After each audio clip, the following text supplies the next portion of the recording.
হয়েছে কিনা দেখার হবে হয়েছে প্রথমে একটু হাত দিয়ে দেখলে যে দেখো টাইট টাইট হয়েছে তাহলে বুঝতে পারবে হয়েছে। আর এখান থেকে প্রত্যেক বাষ্প উঠবে এই যে, বা ঘা মারলেও ধপধপ করে আওয়াজ হবে, তার মানে জানবে হয়ে গেছে।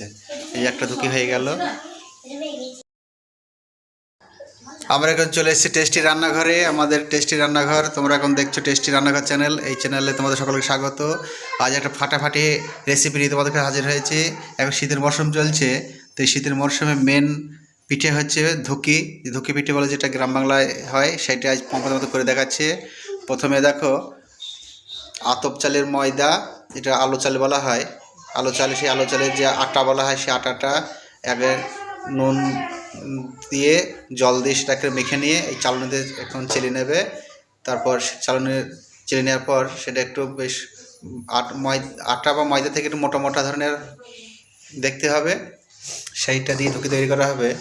আর এদিকে নিয়েছে যেটা দিয়ে ধুকি তৈরি করবে, সেই ছোট্ট একটা কলসি, কি সুন্দর দেখো, সেক্সি ধরনের কলসি।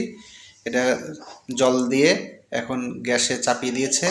এর মুখে একটা বাটি দিলে ভালো হয়, তাহলে তাড়াতাড়ি জলটা হবে, বাষ্পটা বন্ধ থাকলে তাড়াতাড়ি তোমার জলটা গরম হয়ে যাবে, জলটা ফুটবে। আর এর সঙ্গে দেবে এই যে পাটালি বলে, খেজুর গুঁড়ি পাটালি, সে পাটালি গুঁড়ো করে নিয়েছে। এটা একটা ধুকির মাঝে মাঝে দেবে, তারপর এটা সিদ্ধ করবে। এর সাথে তোমরা ভিডিও দেখতে থাকো কীভাবে এটা তৈরি করছে। দেখো এই তো এইরকম ঘষে ঘষে সুজি মতো তৈরি করছে। এটা যত ফাইন হবে তত ভালো হবে, আর মোটা মোটা হলে খেতে ভালো লাগবে না, আর বেশি জল দিলে আবার মোটা মোটাই হবে। এইটা হচ্ছে ধুকি তৈরি করার সুজি। এই যে ফাইন হয়েছে, এবার যেগুলো সেটা বাকি কালার করে নিক।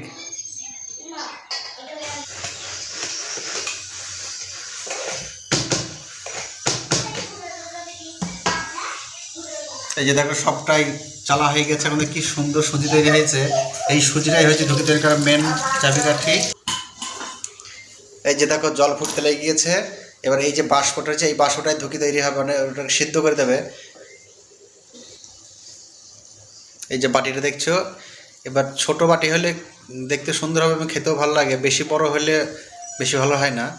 যে যেমন চয়েস সে সেমন করে, তো আমাদের এই ছোটো বাটি দিয়েই করছে। এই যে দেখো ভিতরে দিয়ে দিল পাটালি, সেটাকে আবার ওই সুজি দিয়েই চাপা দিয়ে দিচ্ছে।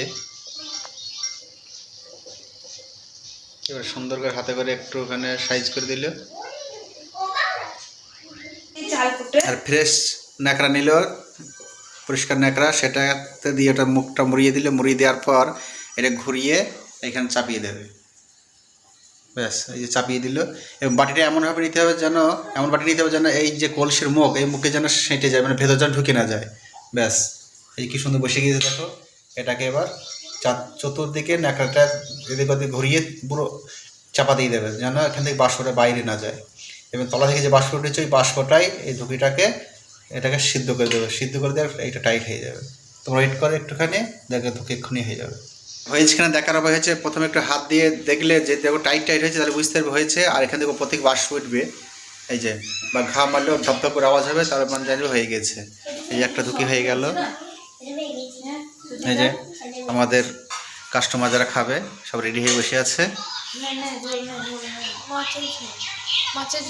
কি সুন্দর হয়েছে দেখতে। এই যে ভিতরে যে ইটা দিয়েছিল পাটালিটা, সে পাটালি দেখে ভেঙে কি সুন্দর হয়েছে।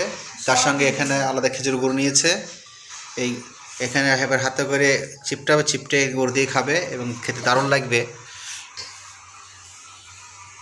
তোমরা খাওয়া শুরু করো।